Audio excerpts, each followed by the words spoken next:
L'agroforesterie, ça pourrait vouloir dire la culture de la forêt, replantation, reboisement, quelque chose comme ça.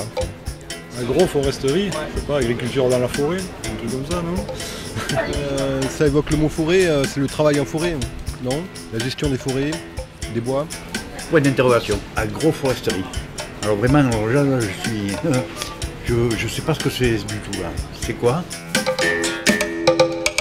C'est aberrant.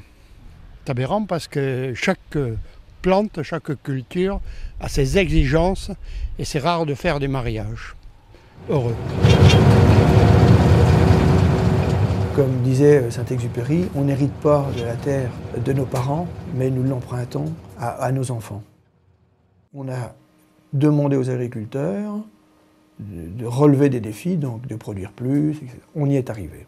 Aujourd'hui, on est dans une seconde phase où on va demander aux agriculteurs de produire non plus des productions qui étaient destinées essentiellement à la production alimentaire, mais aujourd'hui à la production industrielle. Donc la donne va changer. On a quand même une évolution des terres qui ne vont pas dans le bon sens, des taux de matière organique qui baissent, des utilisations d'azote de plus en plus importantes. On est dans une agriculture de luxe. On traite les faits, mais on ne cherche pas la cause. On observe une diminution de la biodiversité qui touche plusieurs groupes biologiques qui potentiellement rendent des services intéressants aux cultures. Donc ces services écologiques ont tendance à diminuer en intensité en Europe.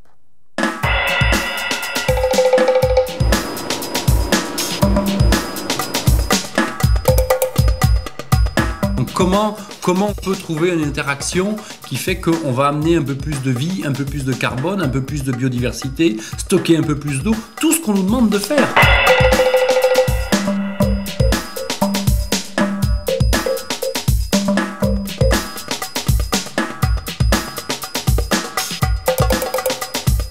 Est-ce que c'est l'agroforesterie qui va régler les problèmes? Je me pose la question.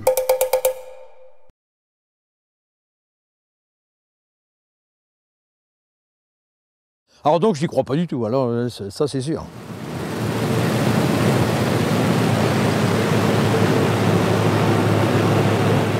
C'est une grosse surprise.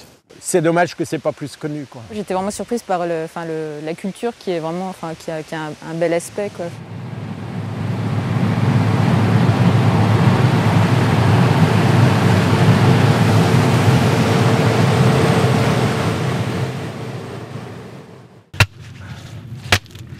Après, bon, là où je me pose des questions, c'est sur la transposabilité de ce système-là dans toutes les régions de France. Enfin, c'est vrai que c'est peut-être pas transposable partout, en tout cas pas en l'état. Quel type d'arbre adapté par rapport au sol, par rapport à la région, au climat? C'est surtout l'implantation qui me pose le plus de problèmes, enfin pas de problèmes, mais disons de questions. Oui. Mon choix des essences par rapport au sol, bon, l'aspect taille bien entendu. La largeur des bandes qu'il faut réaliser. Je pense que ça poserait problème. C'est sûr que c'est pas une panacée. Elle ne va pas répondre à tous ces enjeux environnementaux qui sont de plus en plus importants au Québec. Comment associer ça au système de production, petit élevage de volailles? La dehesa es un sistema de pastoreo extensivo que combina también cultivo bajo arbolado. Ocupa aproximadamente 3,5 millones de hectáreas desde hace siglos.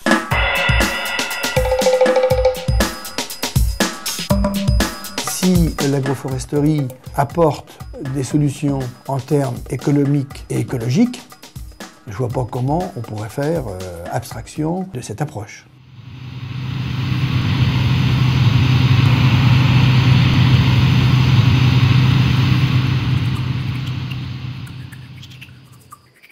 Faire des arbres, en principe, ils vont rester après moi. Et c'est peut-être un petit peu vaniteux de dire qu'on aura laissé quelque chose qui paraîtra après. Et cette fierté, ça aide à vivre aussi, ça fait du bien. Je pense que c'est peut-être plus important finalement que l'argent.